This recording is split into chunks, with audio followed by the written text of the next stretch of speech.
खुंग्रिंआव गोदानै हौवासा हस्टेल बेखेवदों।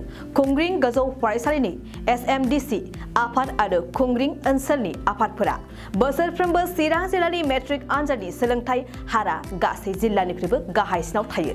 बेखौ नोजोर होनानै गावबागाव ओनसोलनि सरकारारि आरो बेसरकारि गोजौ फरायसालिनि फोरोंगिरि आरो SMDC आफादजों लोगोसे ओनसोलनि सानसुमैफोरा खर' हमनो गोनां जादों। थारैनो गुबै जाहोना मानि थाखाय चिरां जिल्लाया मेट्रिक आरो गोजौसिन फरायसालिनि आनजादफोराव उथ्रिनायनि हारा बयनिबो गाहायाव थायो। दिनै चिरां जिल्लानि सिङाव थानाय खुंग्रिं गोजौ फरायसालिनि SMDC आरो ओनसोलनि सानसुमैफोरा फैबाय थानाय मेट्रिक आनजादाव 100% उथ्रिसार जाहोनायनि थांखिजों जर'खायै हौवासाफोरनि हस्टेलखौ बेखेवनाय जायो। खुंग्रिं गोजौ फरायसालिनि गाहाय फोरोंगिरि बिक्रम बसुमतारिया मख'नो गोनांदि बे हस्टेल बेखेवनाय समावनो 14 नं चिरां दुवार ब्लक UPPLनि आफादगिरि बिरदाव मुसाहारिजों लोगोसे खुंग्रिं ओनसोलनि गासै आफादफोरनि दैदेनगिरिफोरा बाहागो लादों। गिबियावनो आङो माने खुंग्रिं गोजौ फरायसालिनि जानानै बयनोबो आङो आंनि गोसो गोरबोनि मोजां मोननायखौ जासिहोबाय। दिनैहाय जोङो फार्स्ट माने टाइम खुंग्रिं हाई स्कुल हिसाबै फैगौ 2023 मायथाइनि जेनोखि मेट्रिक फाइनाल होनो थांगोन हौवासाफोर बिसोरनि थाखाय जोङो दिनैहाय हस्टेलनि बेब'स्था खालामदों आरो बे हाबाफारिखौ दिनैहाय बेखेवनाय जाहैबाय। बेसे गोबावसिम दोनगोन हस्टेलखौ ओरैनोथ' जोङो जोंनि सिन्था खालामनाया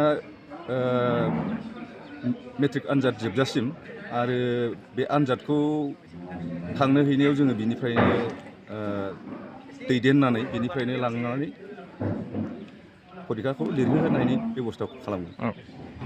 हिनजाव आरो हौवा बर्ड मोननैखौबो खालामदों नामा? सानदोंमोन हिनजावसाफोरखौबो दोनफानो, नाथाय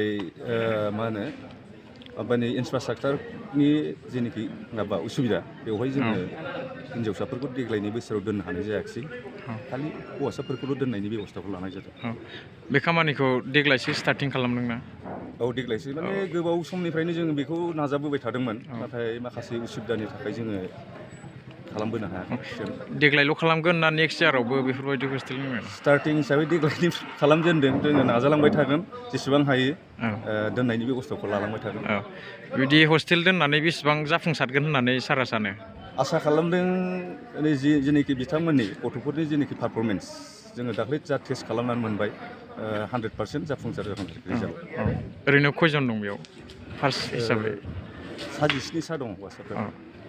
खुंग्रिं गोजौ फरायसालिनि जे गोदानै जोंहा जोंनि फैबाय थानाय 2023 मायथाइनि जे मेट्रिक आनजाद होनाय फैबाय थानाय जोङो 2023 मायथाइनि जे 3 मार्चनिफ्राय जानो गोनां जे मेट्रिक आनजाद, जोङो बे हाबाफारिखौनो लानानै जाहाथे जोङो खुंग्रिं गोजौ फरायसालिया जोंनि बे फैबाय थानाय एग्जामाव जोङो 17 फरायसाफोरखौ अनलि हौवासाफोरखौल' जाहाथे जोङो बेयाव हस्टेलाव दोननानै जोंनि खुंग्रिं गोजौ फरायसालिनि जोङो फरायसाफोरखौ जाहाथे 100आव 100% पास खालामनो नाजानानै जोंनि खुंग्रिं ओनसोलनि सिङाव थानाय मोनफ्रोमबो जोंनि समाजारि आफाद आरो बेजों लोगोसे जोंनि खुंग्रिं गोजौ फरायसालिनि मान होनो गोनां गाहाय फोरोंगिरि सारजों लोगोसे जोंनि खुंग्रिं दालाइसा दुलाराय बर' फरायसा आफाद, जोंनि खुंग्रिं गुदि बर' समाज आफाद, खुंग्रिं साहित्य सभा आरो गासै जोंहा मान होनो गोनां जोंनि अर्गेनाइजेसन बिथांमोनखौ लानानै जोङो बे हस्टेलखौ दिनै अपेनिं खालामदों। आरो बेजों लोगोसे जाहाथे जोङो संसाराव जाहाथे जोंनि जे फैबाय थानाय फरायसा बिथांमोना जाहाथे जोङो मोनफा मोनफा केरियारखौ साक्सेसफुल खालामलांनो हायो, जोङो बेखौ लानानैनो जे फरायसाफोरनि जे मोनसे ग्रेटार इन्टारेस्टखौ लानानै जोङो खुंग्रियाव मोनसे ग्रेटार डेभेलपमेन्ट खालामनाय, बेजों फारसे जोङो खुंग्रिनि जिखिनि फरायसा जोंनि मेट्रिक होगोन बेखिनिखौ जोङो पास खालामनायनि जे 100आव 100% जोङो मिजिंखौ लानानै दिनै नैबे हस्टेल दोननाय बेखौ साखाफारा खालामनाय जाबाय।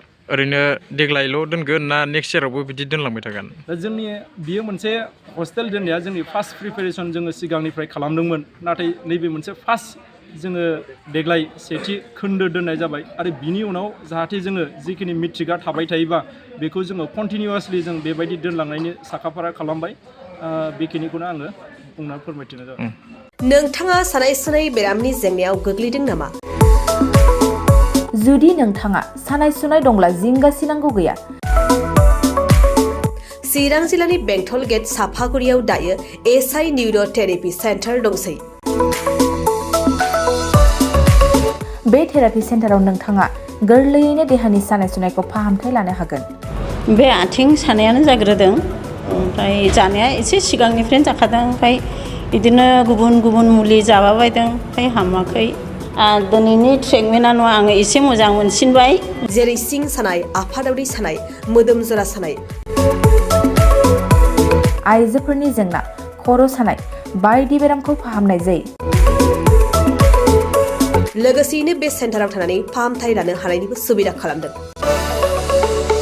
नोंथांमोनहा ASI निउर'थेरापि सेन्टाराव फाहामथाय लानो गोसो दंब्ला नैबे मबाइल नम्बर 7620160459 नङाब्ला 9476977956 आव थोंजों सुलाद लानो हागोन।